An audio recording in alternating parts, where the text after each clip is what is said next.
años 70, se había hecho la división del edema cerebral como vasogénico y citotóxico. Pero posteriormente ya se hace una clasificación en función a los términos fisiopatológicos y que den una mejor orientación para poder tratar este padecimiento del edema cerebral. Entonces tenemos un edema vasogénico, citotóxico e intersticial. ¿Queda claro? Ya no es solamente vasogénico, citotóxico, sino son 3 compartimentos que hemos visto, los compartimentos que hemos visto en la clase pasada. Vasogénico, citotóxico, intersticial.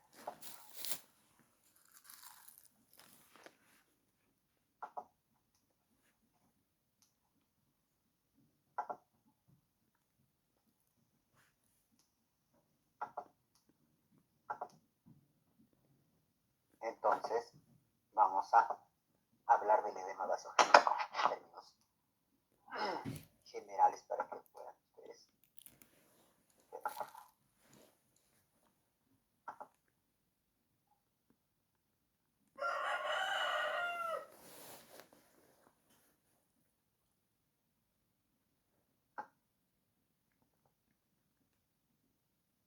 Se centra en la interrupción de la barrera hematoencefálica.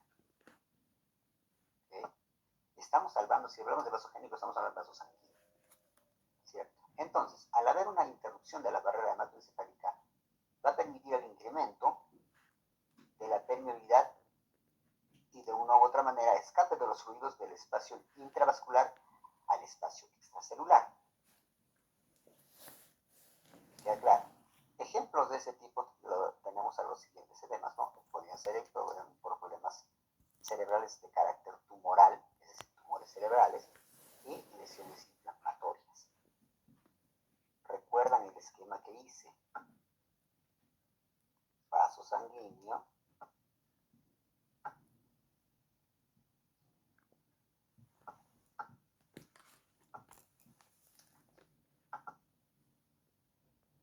células, aquí,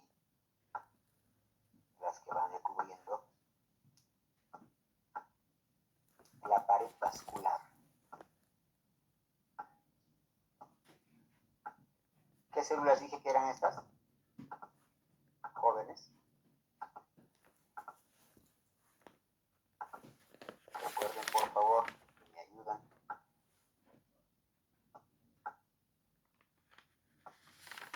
¿Qué células? Se olvidaron.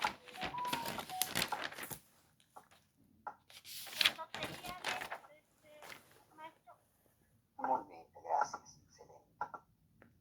Entonces tenemos aquí el ambiente vascular y aquí tenemos a las células endoteliales. ¿Queda claro? Entonces, células de la pared vascular, que son las células endoteliales. A eso se van a sumar también la acción de algunas neuroglias, como son los astrocitos, ¿no? Los astrocitos también van protegiendo este nivel.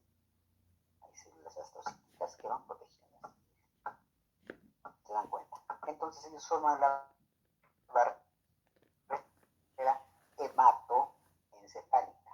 Estoy haciendo referencia al polígono de Willis. ¿Ok? Entonces por acá tengo yo sangre, por así decirlo, líquido elemento. ¿Verdad?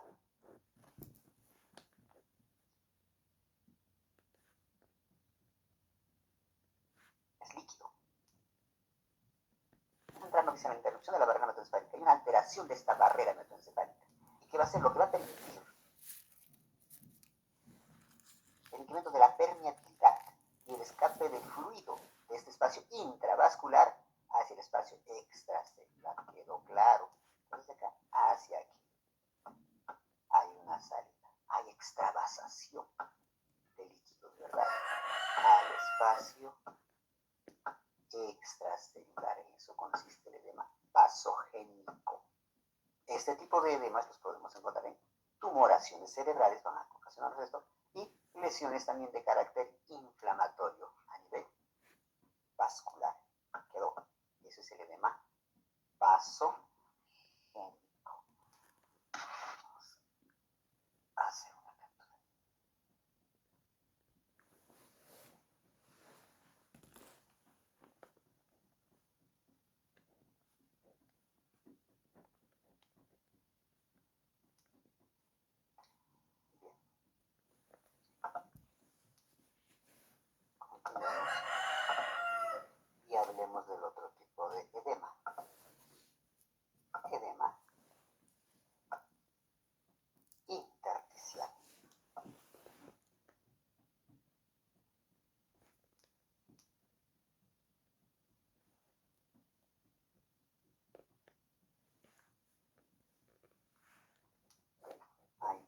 edema intersticial.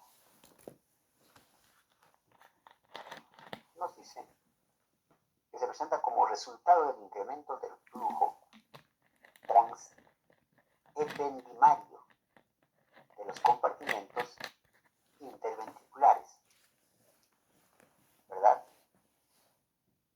No, esto tiene que ver con el parénquima cerebral. Nos dice como consecuencia de la obstrucción del flujo de líquido cefalorraquídeo o reabsorción y posterior aumento de la presión intraventricular, ¿okay?, que origina la interrupción de las uniones estrechas de las células ependimarias, ¿no?, y fuga de líquido, obviamente, mediante un mecanismo osmótico. Uno de los ejemplos es la hidrocefalia edema. ¿Se dan cuenta? Entonces el intersticial tiene mayor relación con la circulación del líquido cefalorraquídeo. ¿Por dónde circula el líquido cefalorraquídeo? Jóvenes, por dónde circulaba el líquido cefalorraquídeo. Recuerden, se olvidaron.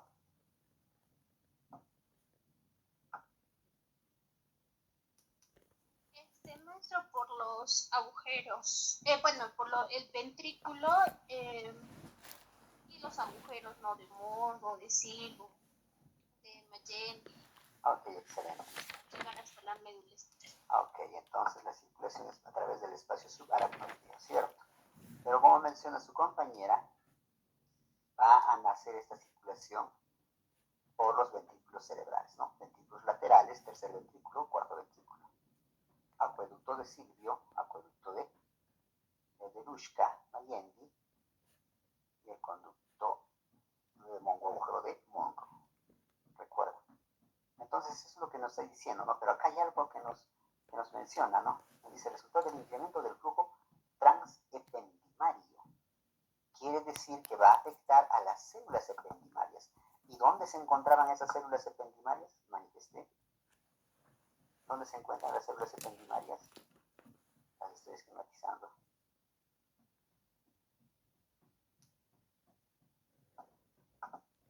Les dije que las células... En el ventrículo lateral, maestro. Claro que sí, hija, muy bien. Gracias. Va a estar tapizando los ventrículos laterales, va a tapizar el tercer ventrículo, va a tapizar el cuarto ventrículo. Mayormente encontramos en los ventrículos laterales. Ahí se encuentran las células ependimarias, ¿verdad? Entonces dice, hay un incremento transependimario. Es decir, si acá hay una obstrucción a nivel del agujero de Monro, el agujero de Magendie, de Lushka, etc., o de Silvio, se va a incrementar aquí la acumulación de líquido cefalorraquídeo. Por lo tanto, va a permitir una extravasación a través de estas células ependimarias. Por diferencia de presiones puede extravasar y acumularse en este espacio lo que es el líquido cefalorraquídeo, ¿cierto? Y nos dicen, ¿en qué casos se presenta este tipo de edema? En hidrocefalia, hemos explicado hidrocefalia obstructiva o de pronto no obstructiva, ¿cierto? ¿Dan cuenta? Entonces hemos hablado de ese aspecto y le estamos dando el fundamento a través de un edema intersticial.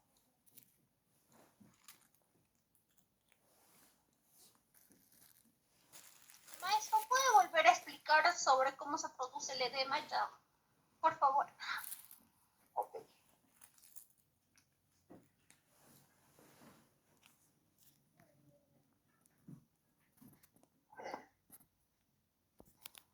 En los ventrículos laterales vamos a ver que hay los plexos coroideos, los que sintetizan líquido cefalorraquídeo. Entonces estoy entendiendo que aquí hay líquido cefalorraquídeo. Por otro lado, tengo a las células ependimarias, las que tapizan. ¿No? Más o menos hacen el símil, la similitud de las células endoteliales a nivel vascular. Entonces, si habría una obstrucción a este nivel, decía, a nivel de Rolando, a nivel de Silvio, disculpen, a nivel de Monroe o Silvio Lushka Mayendi, se va a acumular líquido cefalorraquídeo. Y por diferencia de presión, porque es parte de la membrana de la célula primaria, y por lo tanto el líquido se estaría acumulando, ¿cierto? A este nivel ya extraventricular, ¿cierto? A eso me refiero. Entonces, eso me estaría generando ya edema. Y obviamente que eso me estaría incrementando, como lo menciona, la presión intracraneal. El valor normal de la presión intracraneal es un promedio de 15 a 18 milímetros de mercurio, ¿no? Eso se estaría incrementando y ocasionando cefalea. Eso quiere decir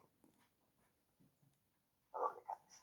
¿Okay? En ese sentido se va tomando lo que es el edema. No se olviden, edema es acumulación de líquidos, obviamente por una situación de extravasación.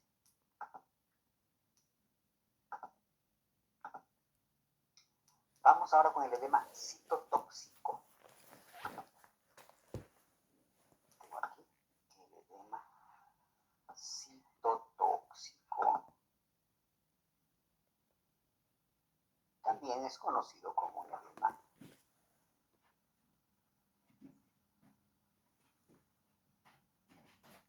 que hace referencia a la presión oncótica. Bien. Va a ser el resultado de cualquier lesión celular, citotóxico ya celular, ya que va a conllevar a la falla energética, ¿no? En la que la bomba de sodio, potasio y ATPasa no cuentan con suficiente capacidad para mantener los gradientes iónicos celulares, para mantener lo que es el metabolismo celular. Por lo que va a ocurrir un flujo anómalo de sodio y agua hacia la célula, modificando la homeostasis, es decir, el equilibrio intra y extracelular. ¿No? Ejemplo de este tipo de edema son las isquemias cerebrales, porque en isquemia hay lesión directa de la célula, en este caso, lesión neuronal, ¿no? Y obviamente eso involucra una alteración metabólica. En este edema se maneja un subtipo como edema neurotóxico, ¿se dan cuenta? Porque estoy hablando de neuronas, que es originado por la acumulación excesiva de neurotransmisores excitatorios. El principal, glutamato. Va a haber un exceso de glutamato, producto de esta situación de funcionamiento anormal. Voy a pasar a la siguiente presentación para que puedan entender un poco mejor el edema citotóxico. Vamos a nuestra definición. Las altas concentraciones de glutamato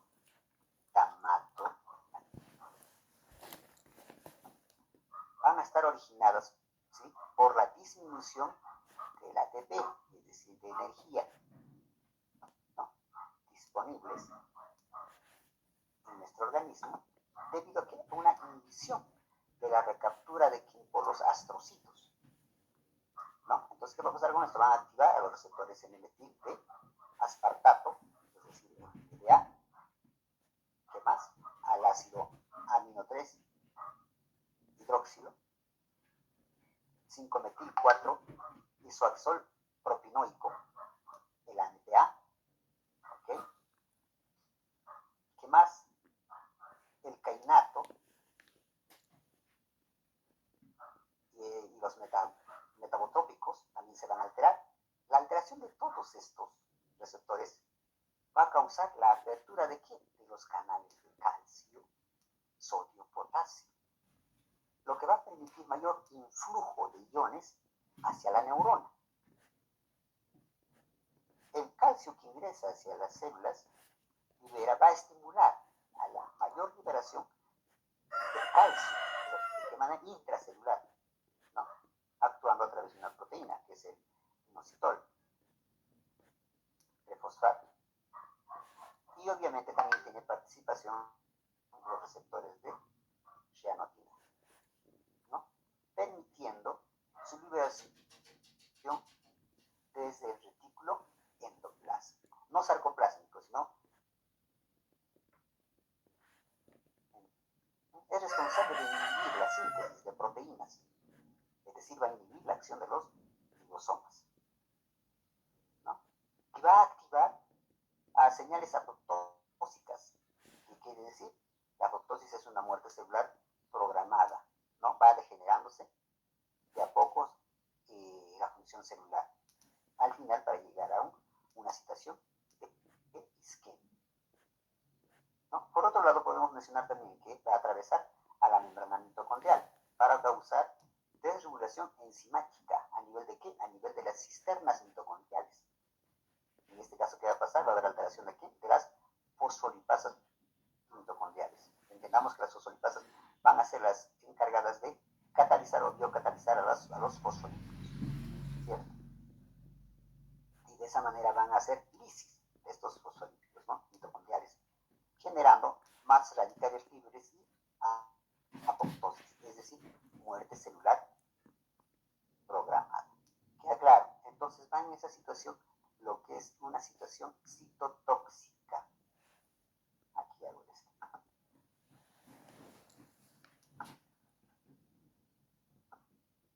Célula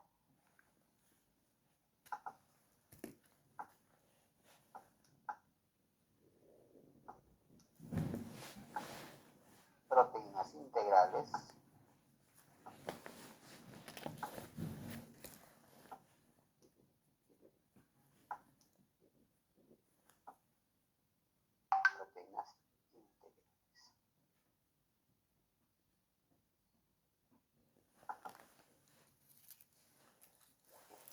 El proceso general es a través de una oxidación celular, ¿cierto? Tengo oxígeno, como resultado voy a tener ácido pirúvico, piruvato, ATP, es decir, energía, ¿cierto? Pero como esta célula va a entrar en un proceso citotóxico, va a haber disminución de oxígeno, mitigación de oxígeno, por lo tanto, altas concentraciones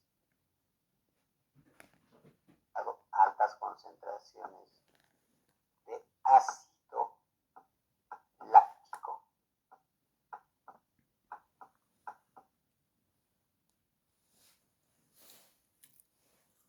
Producto de altas concentraciones de ácido láctico, que es lo que va a generarse, se va a estimular a la liberación de neurotransmisores. ¿Y ese neurotransmisor quién es?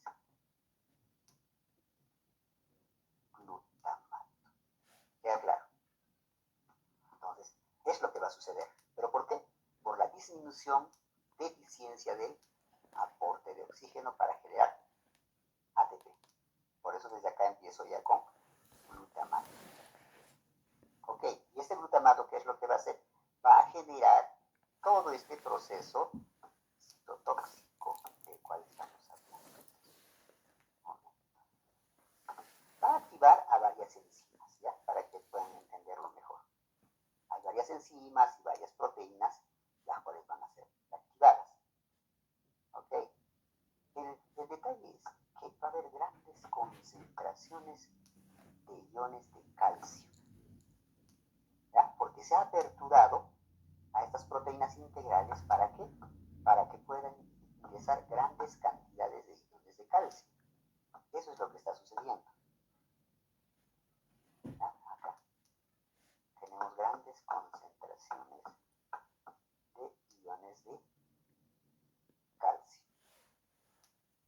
Entonces, estas grandes concentraciones de iones de calcio va a interactuar a nivel ribosómico. Acá tenemos al ribosoma. El ribosoma es el encargado de sintetizar proteínas. Pero viene el calcio y ¿qué es lo que va a hacer?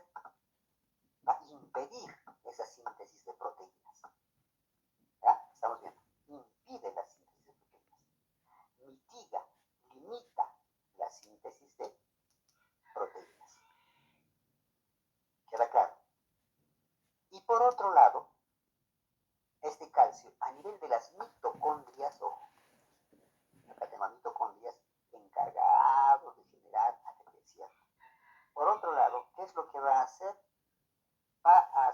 proceso de desregulación de la acción de las enzimas. Aquí tenemos a fosfolipasas. Fosfolipasa mitocondrial. Y sale, y este calcio que ha hecho ha estimulado que se liberen grandes cantidades de fosfolipasa mitocondrial. Llámale si quieren fosfolipasa. Queda claro, me están entendiendo. Fosfolipasas. Ahora, esta membrana celular, ¿de qué está compuesto, jóvenes? Consulta. ¿De qué está compuesto esta membrana celular?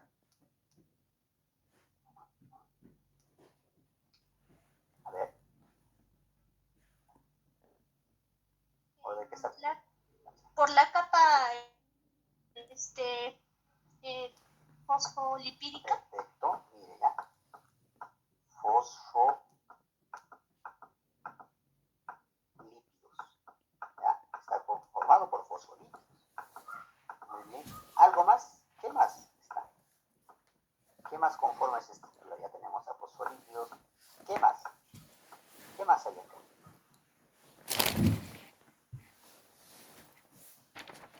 Estoy indicando. Las proteínas integrales. Perfecto. Tengo a proteínas integrales y por otro lado tengo a proteínas periféricas. ¿Queda claro? Bien. Cuando una célula entra en un proceso de envejecimiento celular, vamos a llamarle así, lo que sucede es que estas proteínas deben ser reemplazadas. Estas proteínas integrales deben ser reemplazadas. ¿Y quién es la encargada de reemplazar o renovar estas proteínas? ¿Quién era la encargada de sintetizar proteínas? La mitocondria. Ribosomas. Ribosomas, ¿cierto? Entonces estos ribosomas deberían de reemplazar estas proteínas ancianas, envejecidas. Pero en este caso vino calcio. ¿Por qué? Por altas concentraciones de glutamato vino calcio. ¿Y qué ha hecho? Ha mitigado. Entonces ya no hay quien vaya a cambiar, a renovar a estas proteínas. ¿Queda claro? Se alteró esa función. Oye, ya no tenemos cómo mejorar, cómo cambiar esas proteínas que ya están enfermas, que ya están envejecidas. ¿Verdad? Por otro lado, se ha incrementado la acción de las fosfolipasas. ¿Y a quién creen ustedes que va a atacar las fosfolipasas? ¿A quién atacarán las fosfolipasas? ¿A quién degradarán esas fosfolipasas? ¿A quién, jóvenes? A la capa fosfolípica, ¿cierto? A esta membrana. ¿Se dan cuenta? Entonces todo lo que ha generado glutamato ha degenerado a la membrana, ha degenerado a las proteínas, ha alterado la acción de las organelas, ¿cierto? Y el líquido que está acá dentro es líquido intracelular, ¿cierto? Tendrá que ser liberado. ¿Queda claro? Exterior. ¿Por qué? Porque esta célula ya ha sido lesionada, ¿cierto? Estamos hablando de un edema citotóxico por lesión.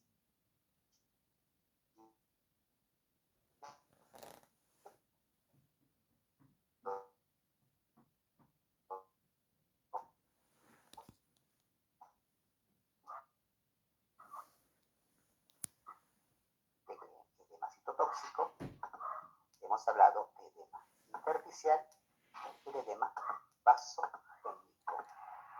¿Ok? Bien. Vamos con las manifestaciones, que es importante también conocer las manifestaciones clínicas producto del edema cerebral. Dentro de las manifestaciones clínicas vamos a considerar cefalea, letargia, pérdida de conciencia, hipertensión arterial, pupilas fijas y dilatadas, aumento de la presión intracraneal, ¿no? Y todo ello se va a confirmar mediante estudios, obviamente, paraclínicos, ¿no? Análisis que podría solicitarle al paciente cuando cursa con un cuadro de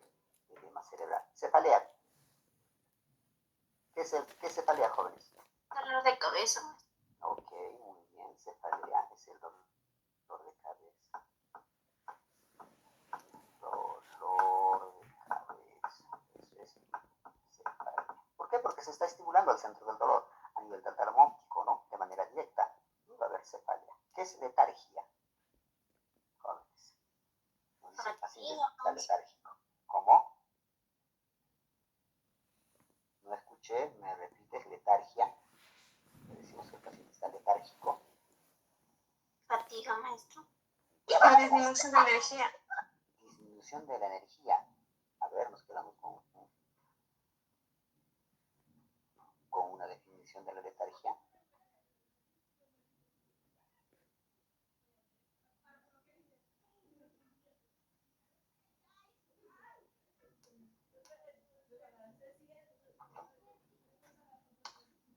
Estado de cansancio, Ya, maestro. perfecto, estado de cansancio, estado de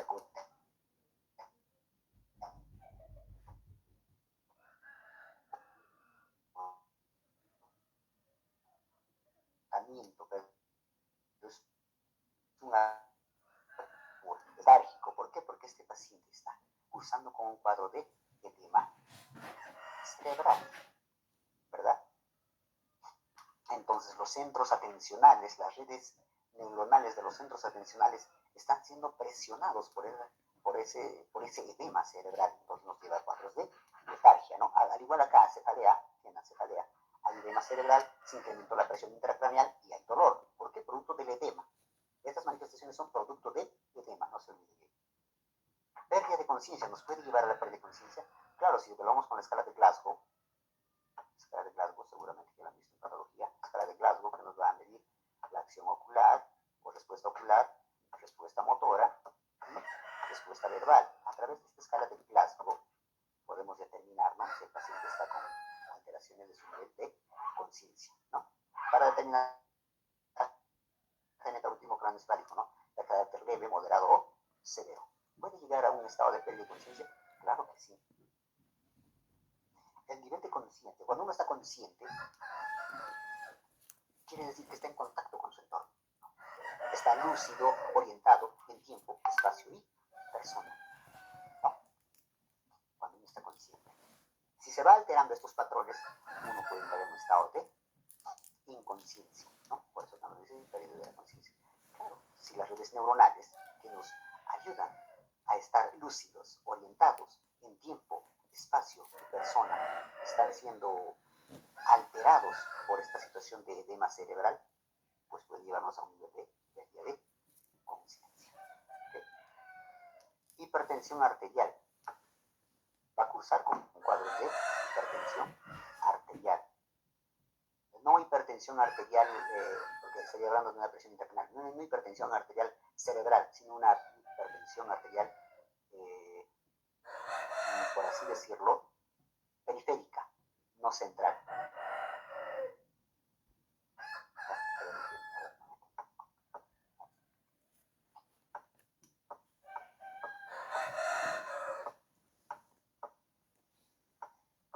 Bien, tenemos aquí un cuadro de edema cerebral, que es directamente a nivel del cerebro. Pero ¿por qué tendría que subir la presión? Porque hipertensión es subir la presión. ¿Por qué tendría que subir esa presión periférica?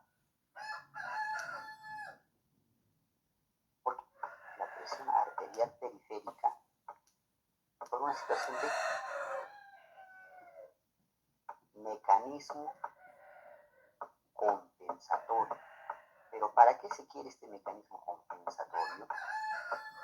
Para poder irrigar, para poder mantener la oxigenación y circulación a nivel cerebral, entendiendo que el cerebro, es decir, la masa encefálica, el sistema nervioso central, es quien rige y gobierna a todas las acciones del sistema nervioso periférico. Entendámoslo así. Entonces la hipertensión arterial va a ser, por ese motivo, como un mecanismo compensatorio. ¿Okay? Espero esté claro. Luego, una gran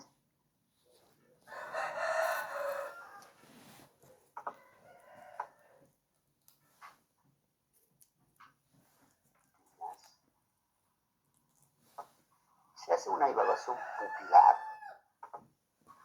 ¿ya? Hago una pupilas. Es el punto, es el puntito negro que está ahí. Esas son las pupilas. Estoy esquematizando el ojo. El ojo, ¿verdad? Puntito negro y que está en el interior de iris. Y esas son las pupilas. Nos dicen pupilas fijas y dilatadas. Las características de las pupilas son las isocóricas,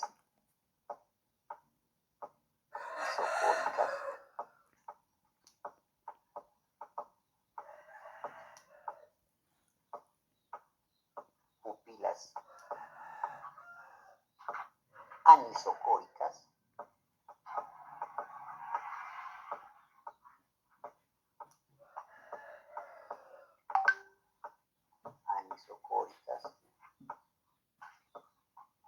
pupilas midriáticas,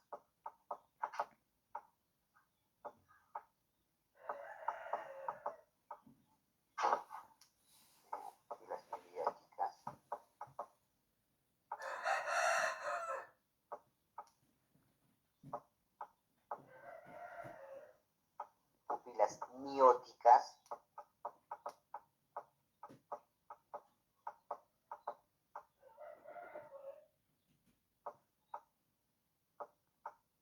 ok, si hablo de midriáticas, estoy hablando que están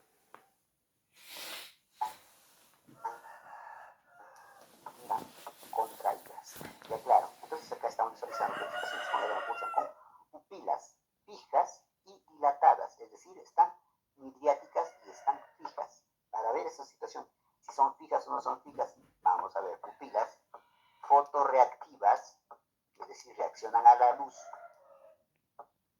porque se dilatan y se contraen cuando ponemos la luz.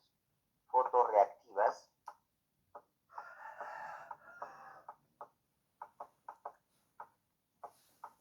¿ya?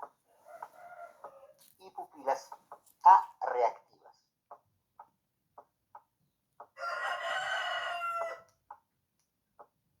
O sea que no reaccionan. Queda claro, están fijas. Entonces, aquí le damos esta clasificación.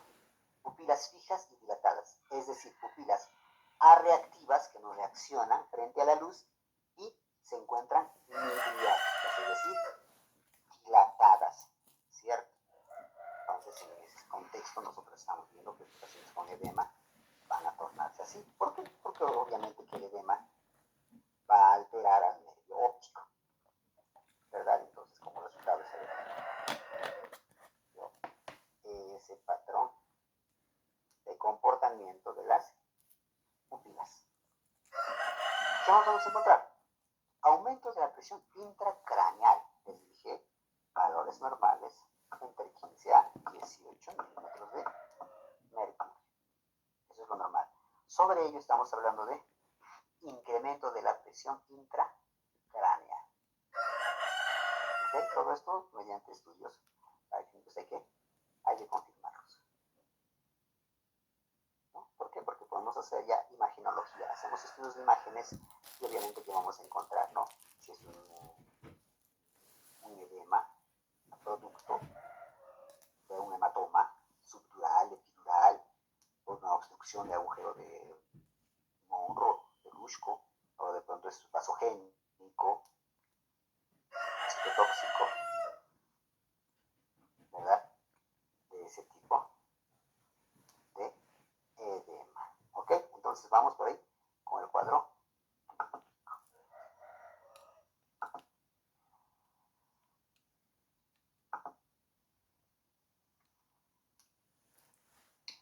Tratamiento.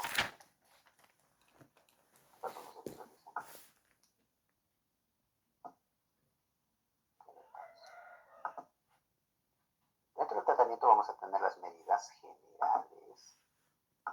Tenemos medidas generales de primera línea, de segunda línea. Como medida general, posición de la cabeza. Hay que tener bastante cuidado con la posición cabeza, ¿no? ¿Para qué? Para mantener la normotensión arterial, ¿no? ¿Para qué? Para que no se incremente la presión. Debemos empezar con una profilaxis anticonvulsivante, porque este cuadro de edema puede hacer que el paciente empiece a convulsionar. Obviamente un soporte nutricional y un control de la glucosa, de la glucemia. Si hablo de posición de la cabeza, ¿no? Posición de la cabeza elevada aproximadamente en 30 grados, ¿sí? Con la mirada al frente. No podemos ir haciendo rotaciones bruscas o giros bruscos de la cabeza. Esos movimientos bruscos de la cabeza lo único que van a hacer es incrementar la presión intracraneal. Recomendamos, por eso habrán visto en toda situación de emergencia en accidentes de tránsito, collarín.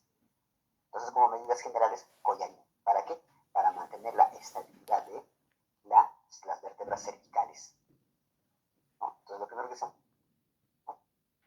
es, como dije, poner un collarín. ¿Para qué? Para estabilizar el movimiento de la cabeza del paciente, porque si no, inmediato va a ir cambiando la presión intracraneal. Y no queremos eso, ¿no? Que haya un cambio brusco de la presión intracraneal, y eso nos puede llevar a un accidente cerebrovascular, es decir, a un derrame cerebral. Si el paciente se nos complica, pues se altera todo y puede perder la vida. Entonces hay que evitar esos casos. Queda claro. Normotensión arterial, hay que controlar lo que es la presión arterial, ¿no? Porque va a ser un indicativo, ¿no? La presión arterial periférica con la presión arterial central, o en este caso con la presión intracraneal, ¿no? Profilaxis anticonvulsivante, hay que evitar en todo momento que este paciente empiece a hacer cuadros convulsivos. Ojo, hay que tener cuidado ahí. Cuando vemos a estos pacientes, pues no son movimientos, las convulsiones son por lo general movimientos tónico-clónicos, son fuertes, son notorios. En estos pacientes con edema que están pulsando, muchas veces no se torna así, son fasciculaciones o movimientos vermiculares. Puede ser a nivel de la órbita ocular, ¿no? A nivel vertebral, simplemente empieza a tornarse, o a nivel facial empieza a hacer fasciculaciones el rostro, como pequeñas vibraciones. A eso me refiero con fasciculaciones. Empiezas a vibrar, no sé, la gente por lo general dice, ¿no? No sé, es como si me estaría bailando el ojo o algo así, sin tocar, que se no. Eso es un proceso de un cuadro convulsivo, no tónico-clónico, ¿entiendan? No tónico-clónico. Entonces ya es un indicio, ¿no? Entonces hay que evitar, porque eso nos está dando indicativo de que a posterior este paciente va a convulsionar. ¿Y cuándo un paciente convulsiona? Cuando hay afección neuronal. Ahí empieza a convulsionar el paciente. Bien. Primera línea. Hay que hacer la evacuación de la lesión, ¿no? De la lesión cerebral, en caso se podría realizar, ¿no? Hay que manejar la osmoterapia. Si manejamos osmoterapia, estoy hablando de medicamentos como el mannitol y soluciones hipotónicas, ¿no? En este ejemplo, furosemida, que son netamente tratamiento para edema cerebral, ¿no? Hay que hacer un drenaje ventricular. Si es a nivel ventricular la acumulación de líquidos, hay que drenar, ¿cierto? A través de, obviamente, una craniostomía, se hace punción y se puede drenar, ¿no? Ese drenaje a nivel de los ventrículos. Ojo, si hablo de drenaje ventricular, estoy hablando de ventrículos cerebrales, jóvenes. No son ventrículos a nivel cardio. ¿Okay? Segunda línea, ¿no? Acciones de segunda línea. Hay que manejar lo que es la ventilación, la oxigenación. Debemos mantener esa oxigenación cerebral como corresponde. También nos permiten, de una u otra manera, la administración de barbitúricos.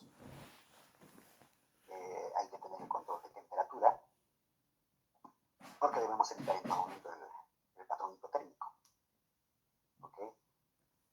Y seguidamente podemos participar en una craniostomía descomprensiva, ¿no? Porque el edema, pues, podemos mantener todo ello.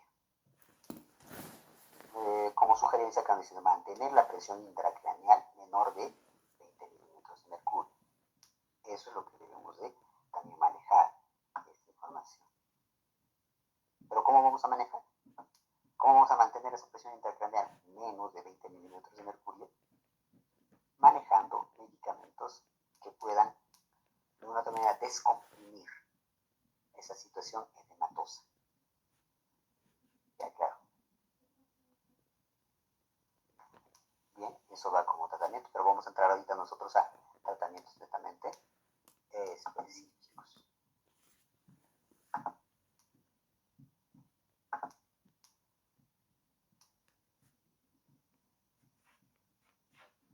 Bien, acá tenemos los medicamentos utilizados para edema cerebral.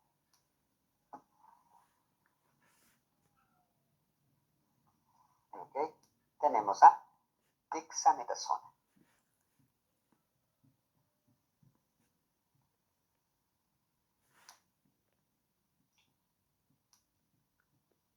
Tenemos también dexametasona con un nombre comercial.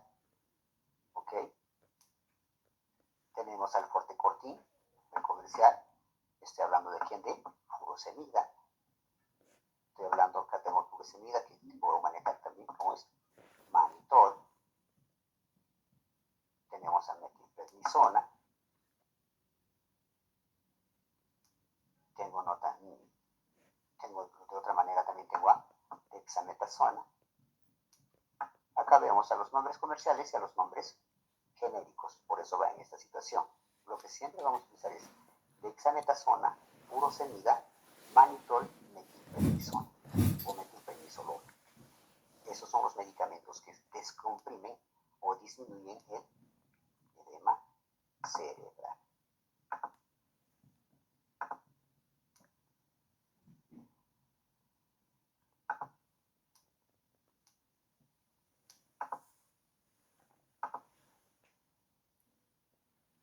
Hablábamos de un patrón convulsivo que se podía presentar. Aquí tengo la profilaxis anticonvulsiva.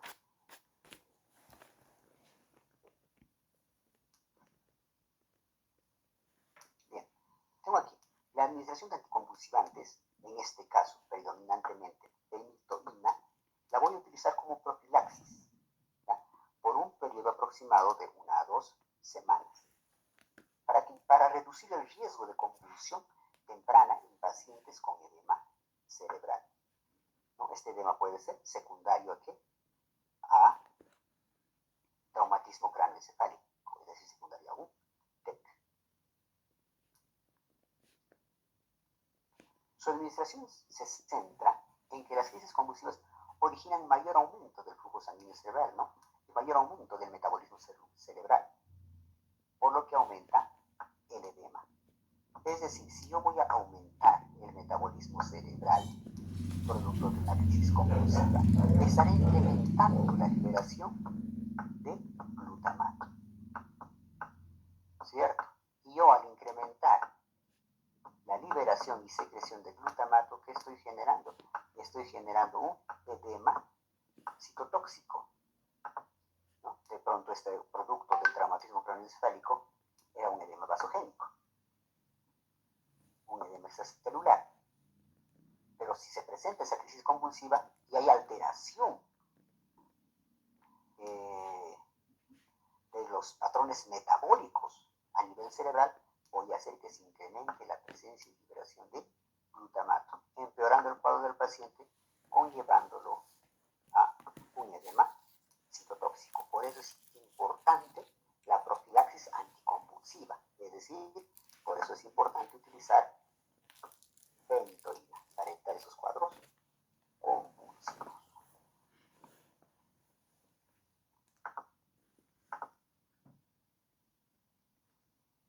Las medidas específicas de eliminación.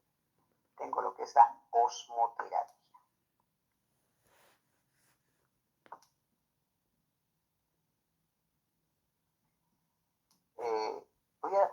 Si hablo de osmoterapia, son agentes osmóticos, ¿cierto? Es un tratamiento directamente para el edema cerebral global. Su mecanismo de acción lo estamos manifestando en estos 4 aspectos. ¿Ya?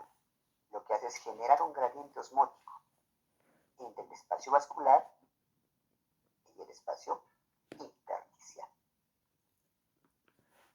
hay información específica donde 5 a 10 miliosmol por kilogramo de peso son necesarios para la efectividad del tratamiento. ¿Queda claro?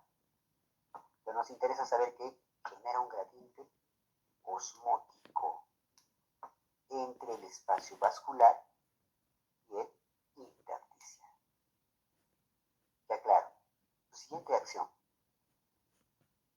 Disminuyen el hematocrito y el sodio plasmático después de deshidratar el parénquima cerebral, lo que va a disminuir la viscosidad plasmática.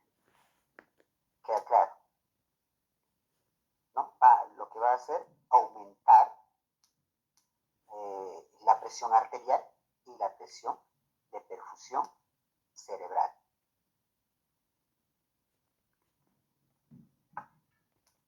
Eso es lo que va a hacer al disminuir las concentraciones de hematocrito a nivel de plasma sanguíneo.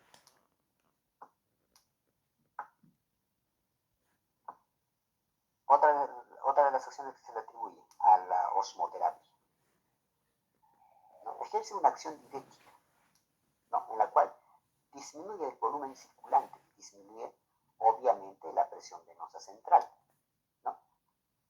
Lo que va a condicionar el mejor retorno venoso cerebral, ¿no? Aunque esto puede ocasionar cuadros isquémicos cerebrales, pero eso es a posterior. ¿Ya? Nosotros estamos buscando su acción diurética. Va a disminuir ese volumen circulante y va a disminuir lo que nos interesa, la presión venosa central. Esta presión venosa central, lo normal es de 8 a 12. 8 a 12 centímetros de agua. Pero en casos de edema cerebral se va a ver incrementado la presión venosa central. Por lo tanto, lo que pretendemos es disminuir esa presión venosa central. Bien. Otra acción de la osmoterapia va a disminuir la formación de líquido cefalorraquídeo. Principalmente en la parte producida de forma extracoroidea, ¿no? Los plexos coroideos, ¿recuerdan? Las células ependimarias. Entonces va a hacer directamente esta osmoterapia, va a hacer que disminuya la producción de líquido cefalorraquídeo por parte de las células ependimarias, ¿verdad? Si el problema es que hay acumulación excesiva de líquido cefalorraquídeo, pues deberíamos de mitigar su producción y su síntesis, es decir, disminuir su producción y su síntesis.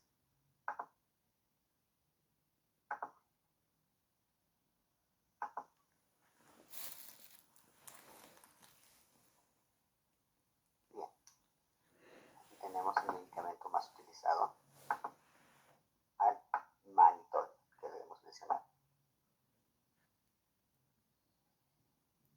¿Ok? Mannitol. Esquema habitual, 0.5 a 1 kilogramo por kilogramo de peso. Esa es la dosis que se debe manejar, ¿no? Hace efecto más o menos a los 30 o 40 minutos después de la aplicación. Está indicado administrarse en bolo. ¿Ok? Administramos en bolo cada 4 a 6 horas. Más que infusión, hay que administrar de manera directa en bolo. ¿Con qué finalidad? De una mayor exposición del endotelio vascular. Estoy hablando de células endoteliales, ¿recuerdan? ¿No? Que puede atravesar o no ejerciendo un efecto osmótico. Es decir, va a atravesar con facilidad a la barrera hematoencefálica. Para eso aplicamos mannitol. Se ha demostrado que la administración de mannitol en bolo, ¿ya?, reduce la presión intracraneal. Imagínense, en un 30 a 52%. Eso es altísimo, ¿no? Por eso utilizamos mannitol.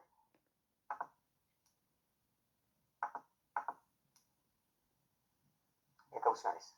Hay que conocer también las precauciones, ¿no? No administrar en infusión debido a qué? Debido a que abre la barrera hematoencefálica. ¿Se dan cuenta? ¿No? Va a aperturar la barrera hematoencefálica, ¿no? Atravesándolo, por lo que puede agravar el edema vasogénico.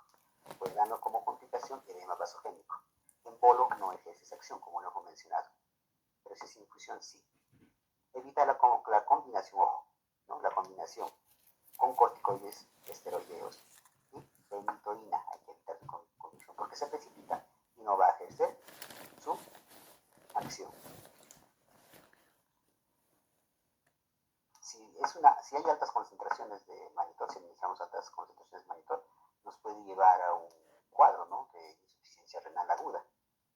Entonces es lo que no queremos. ¿Por qué? Porque el mannitol va a tener la propiedad de ejercer una necrosis tubular.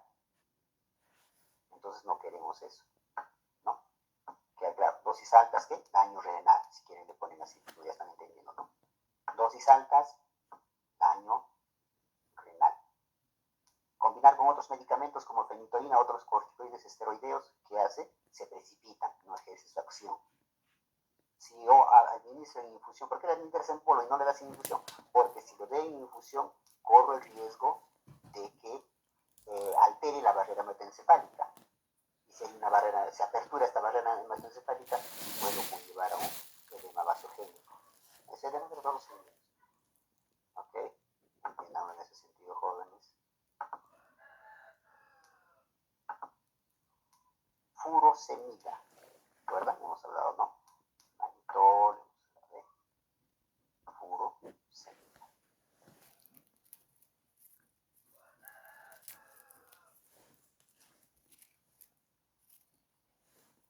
Es un diurético de asa, ¿ya?, la cual va a reducir la presión intracraneal. Si hablo de asa, diuréticos de asa, estoy hablando de los asa de Henle ascendente, asa de Henle descendente. Por eso lo llamo diuréticos en asa o de asa. ¿Queda claro?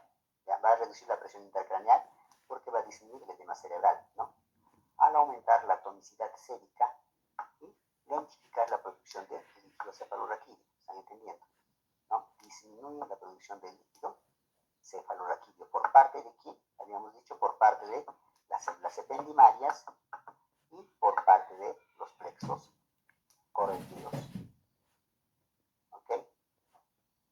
Se puede hacer la utilización de mannitol conjuntamente con furosemida porque no se precipitan.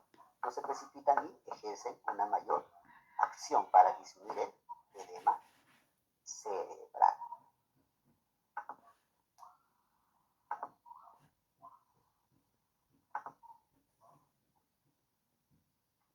Aquí tenemos a la solución salina hipertónica.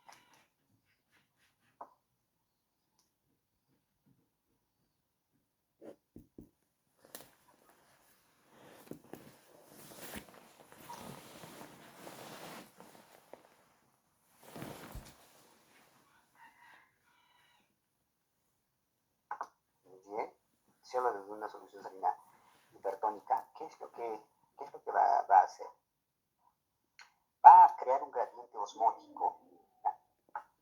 Crea un gradiente osmótico que arrastra, por así decirlo para que me entiendan, arrastra agua hacia el espacio intravascular.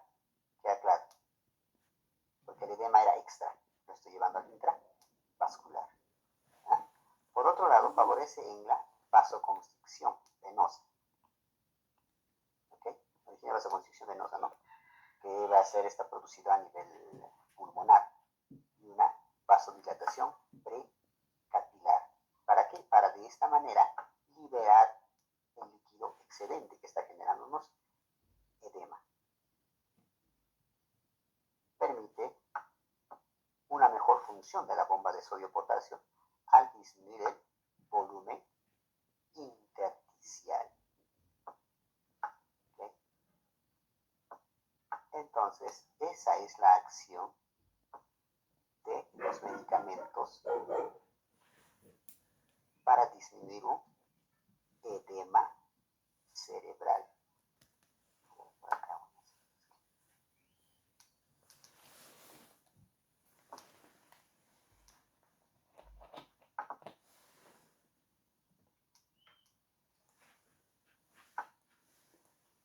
Edema cerebral, que es la acumulación de líquidos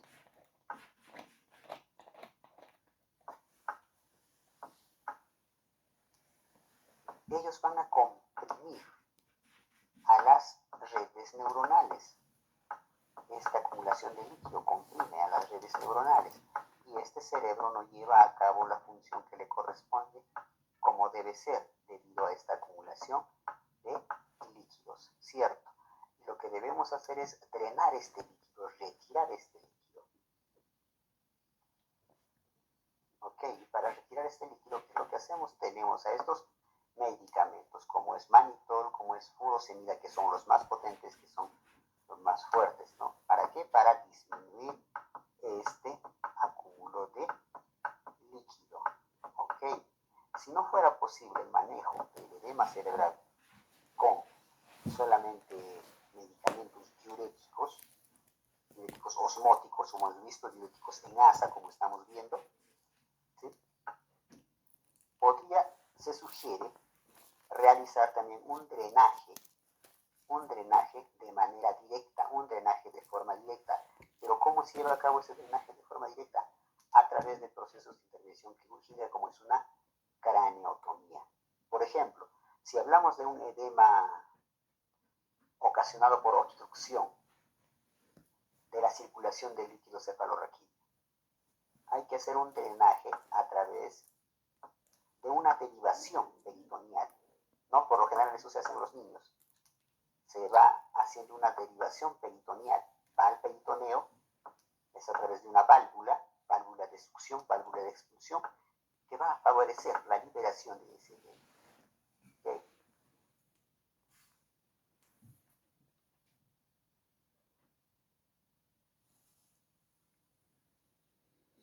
Y de esa manera estaremos a futuro en cuadros de hidrocefalia.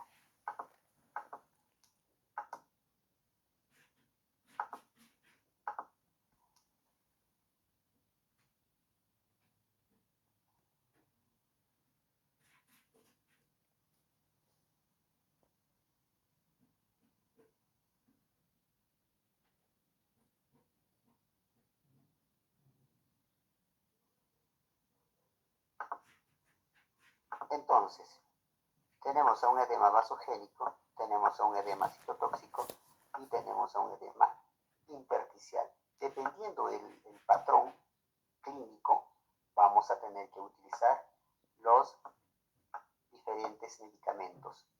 Pero para este grupo de 3, por lo general va manitol y furosemida.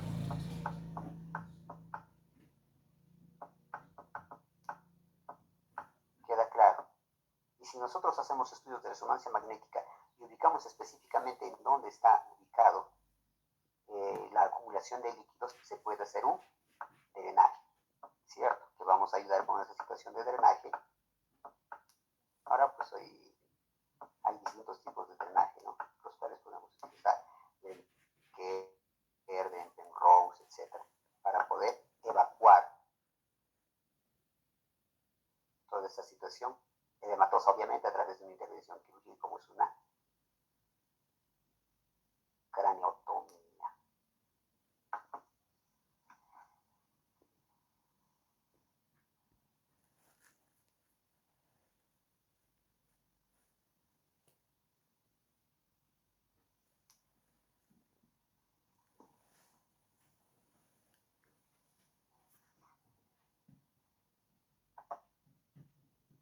Bien, jóvenes, esos son entonces los medicamentos que vamos a utilizar como farmacoterapia para edema cerebral.